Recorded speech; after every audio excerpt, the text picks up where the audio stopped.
hablaremos sobre la amenaza sísmica en Costa Rica.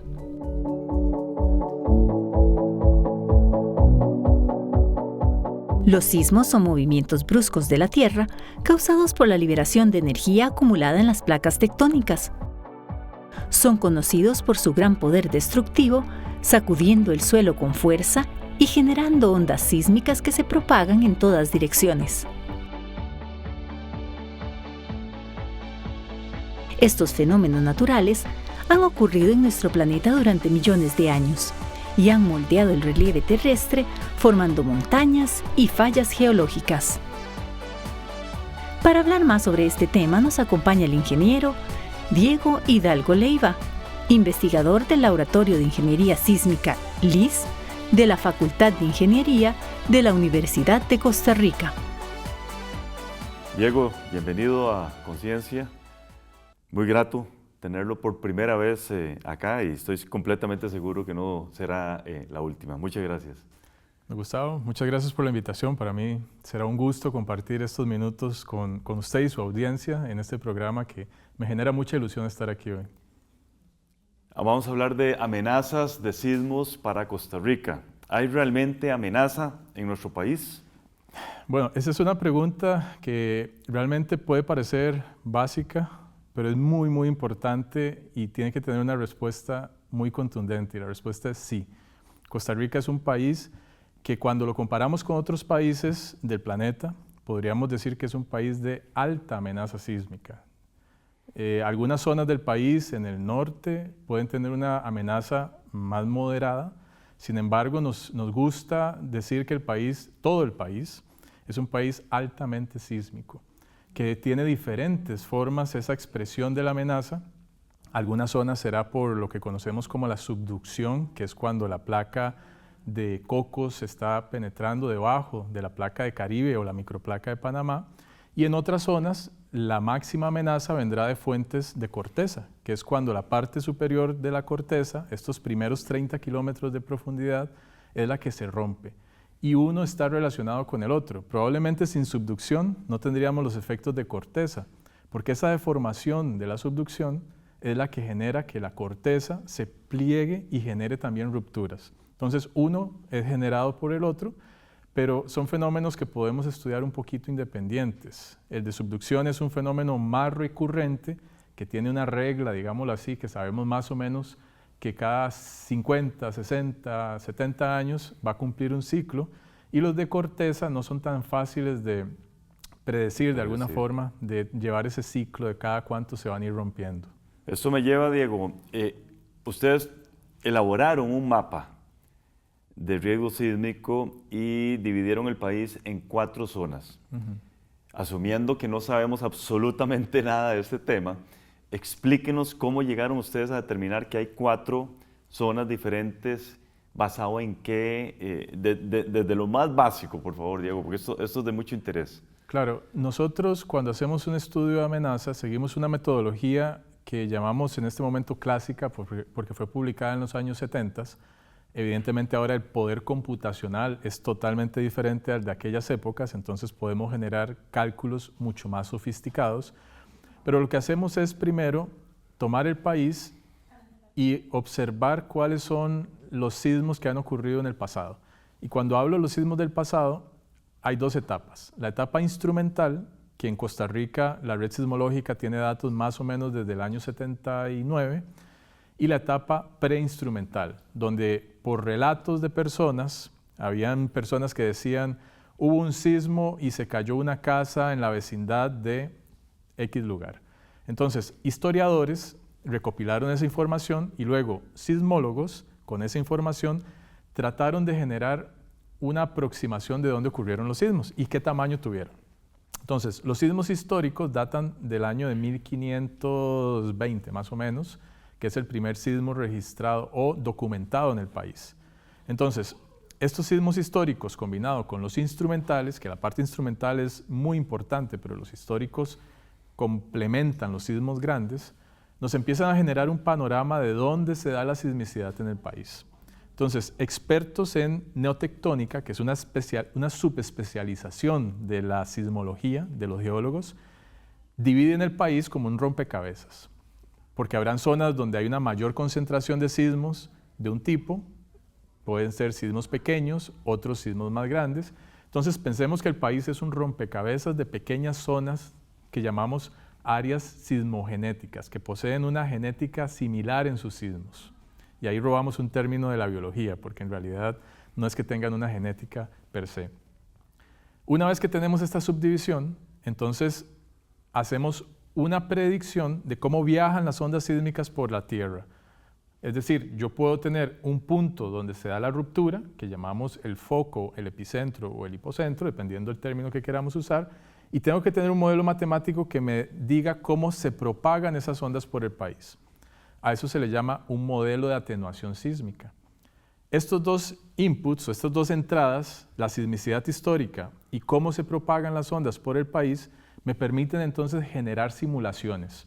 Entonces yo ahora voy a generar un proceso probabilista en el cual simulo miles o millones de posibles eventos que van a reflejar lo que ya pasó. Por eso es muy importante tener este catálogo histórico, porque lo que voy a generar a futuro tiene que ser coherente con lo que ya hemos observado en el pasado.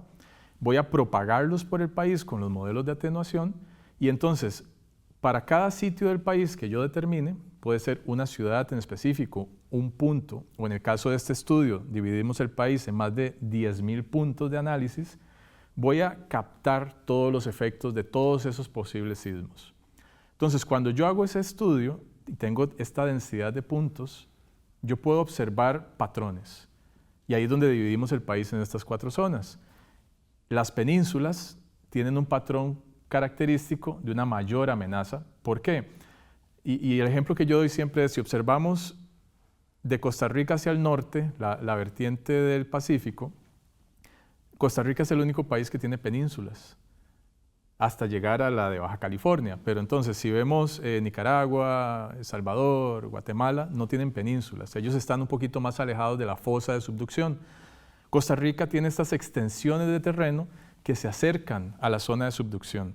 Y esto, al estar más cerca de donde se puede dar la fractura o el roce de la subducción, eleva el nivel de amenaza. Entonces, nuestras penínsulas las marcamos en rojo porque son las que pensamos o estimamos que tienen la mayor amenaza. Y conforme nos vamos hacia el centro del país, va disminuyendo el efecto de la subducción porque nos alejamos, entonces a mayor distancia, menor efecto, pero empiezan a jugar estos sismos de corteza, que le dije que son los de los primeros 30 kilómetros. Entonces hay una zona de transición donde de San José hacia el sur, toda la zona del Valle Central y Talamanca, es una zona de sismicidad media alta. La zona de Caribe sur, central y sur, podríamos decir que comparten esas características de sismicidad media alta, que esto en realidad es algo relativamente nuevo, porque antes del sismo del 91, esa parte del Caribe era de baja sismicidad. Permítame interrumpirlo, Diego. Eso está Sí. muy interesante, pero tenemos que hacer una pausa. Continuamos en el siguiente segmento. Ya regresamos.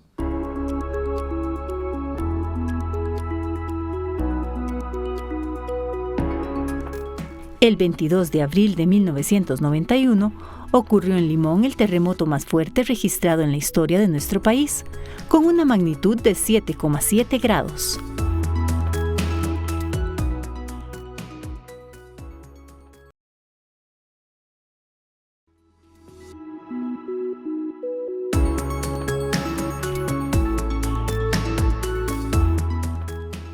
Muchas gracias por continuar con nosotros.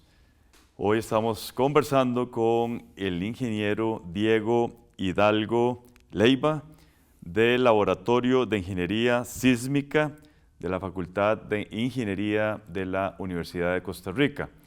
Diego, lo interrumpí cuando usted nos estaba hablando de las 4 zonas que ustedes tienen categorizadas, digamos, en riesgo sísmico, y terminó indicando de que las penínsulas es donde tenemos mayor riesgo. A ver si cerramos esa idea y introducimos el tema de las construcciones en las penínsulas particularmente. Sí, bueno, las 4 zonas que estábamos conversando, penínsulas, San José, Talamanca, Caribe y la zona de Guanacaste, ya más hacia el interior, son las que en este estudio al menos hemos identificado.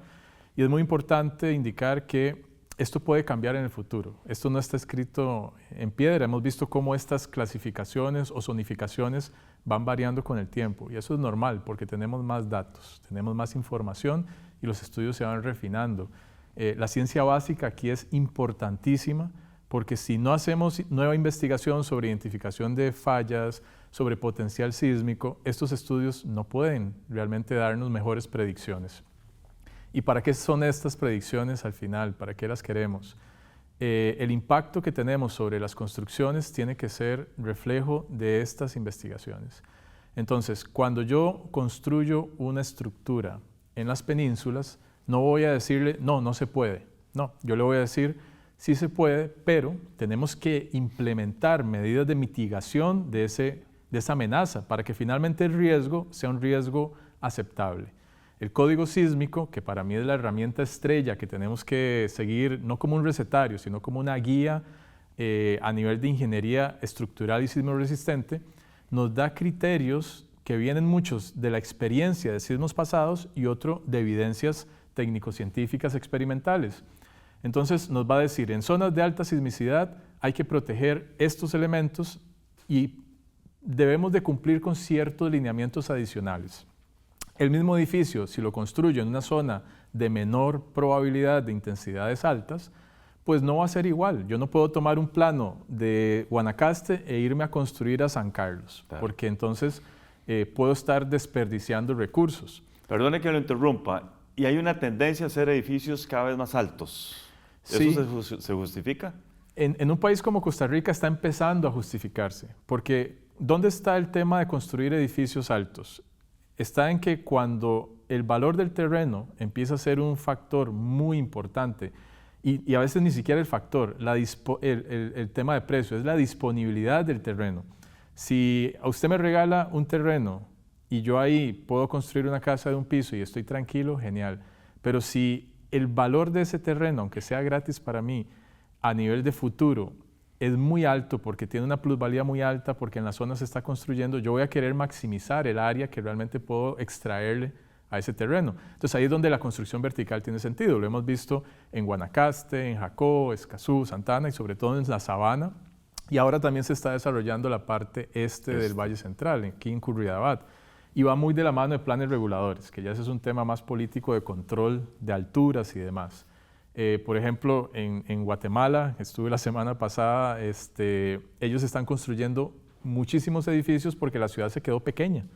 Y aquí en San José eso es lo que está pasando. Cuando la ciudad empieza a quedarse pequeña para la densidad poblacional, hay que subir la densidad. Y la forma de subirlo son edificios altos. ¿Esto está en contra de temas sísmicos? No, es simplemente que hay que tener otras características, otras consideraciones para poder entonces lidiar con el efecto sísmico. El terremoto afecta diferente a edificios altos y a edificios pequeños. Y eso nosotros como ingenieros lo vemos, lo analizamos y lo calculamos. Entonces no es que la misma viga de un edificio de 2 pisos la puedo usar en uno de 40 o la misma columna. No, tienen características dinámicas, la estructura se mueve diferente. El primer estudio en esta naturaleza, ustedes lo están realizando de forma multidisciplinar, eso me interesa mucho que lo destaquemos. Mucho de lo que usted está hablando, diría uno, bueno, esas son las labores rutinarias de un geólogo. ¿Cómo se conforman estos equipos? Coméntenos toda esa parte que es de mucho interés también, Diego. Sí, esto fue realmente gracias a un proyecto UCREA, que los proyectos UCREA aquí en la universidad para mí vienen a dar como un empujón a estos grupos transdisciplinares porque desde la convocatoria nos obliga a salirnos de lo que estamos acostumbrados a hacer porque nos empieza a pedir una mayor transdisciplinaridad y es parte de los objetivos de UCREA.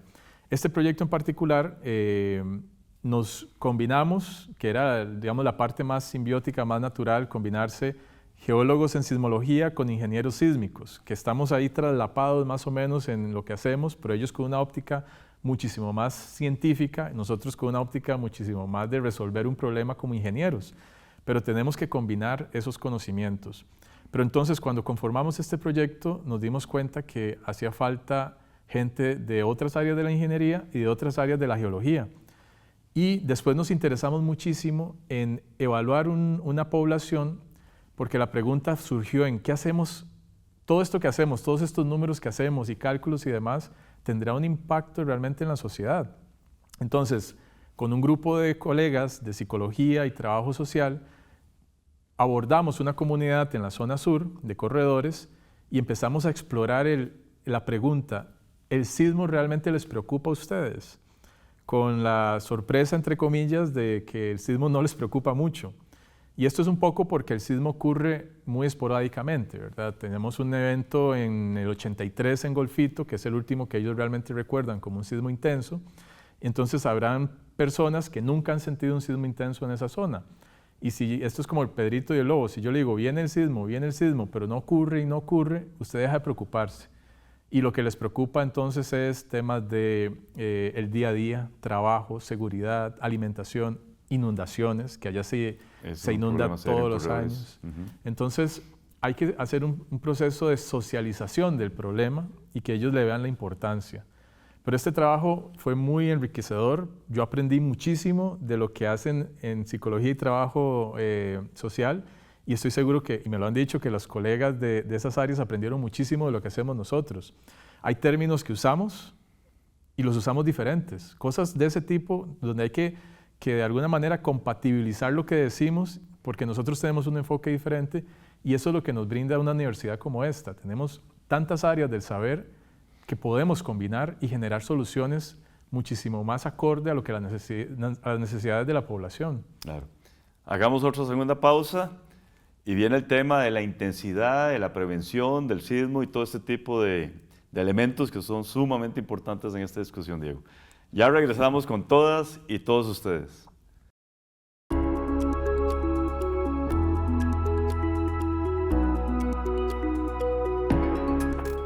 Un sismo es cualquier movimiento de la Tierra y un terremoto es un sismo fuerte que causa daños, por lo que todos los terremotos son sismos, pero no todos los sismos son terremotos.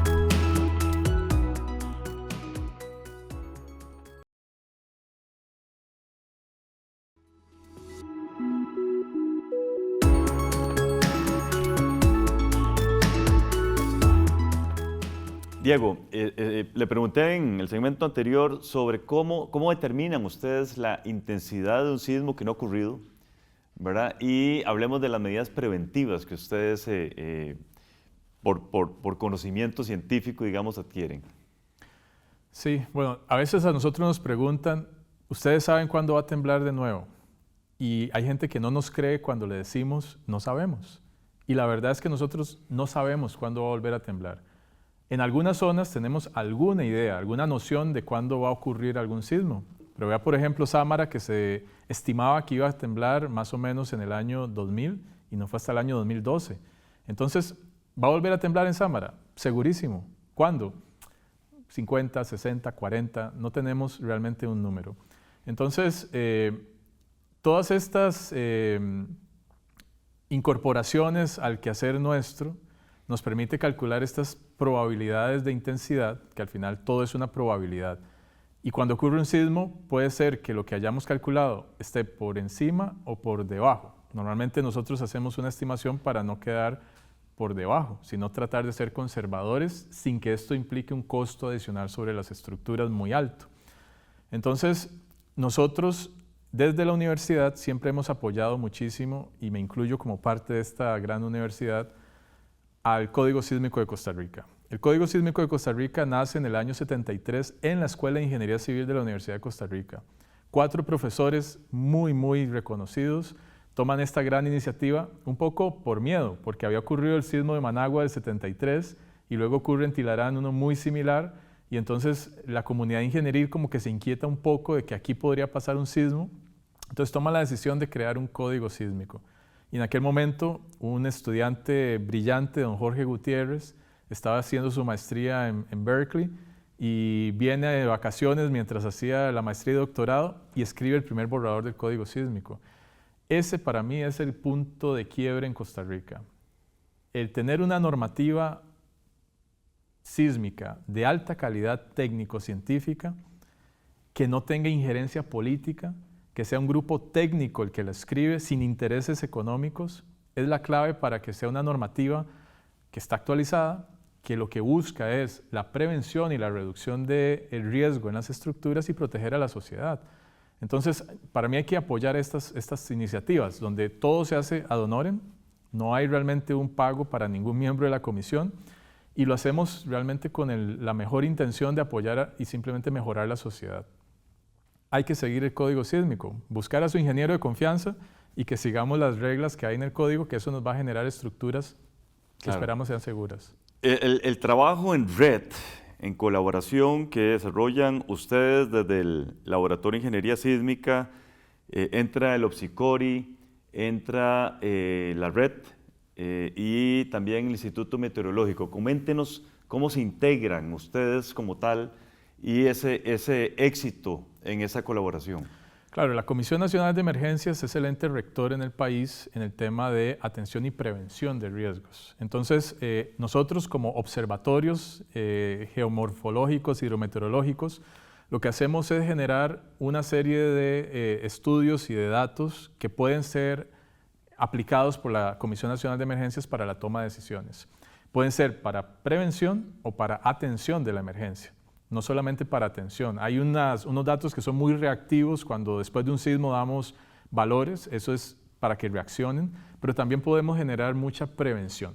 Y nosotros realmente no somos el ente para tomar las decisiones en tema de gestión de riesgo, eso le corresponde a otras entidades. Entonces nosotros como red lo que hacemos es aportar con información de muy alta calidad, porque gracias a los recursos del Transitorio 1 de la Ley Nacional de Emergencias, hemos podido mejorar nuestras redes para captar más datos con mayor velocidad, procesarlos de manera casi que de tiempo real y brindarle a la sociedad, no solo a la toma de decisiones, sino a la sociedad, datos técnicos de primera mano.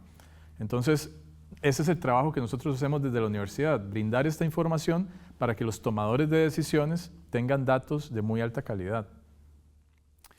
Usted recibió el Premio Tecnología 2024.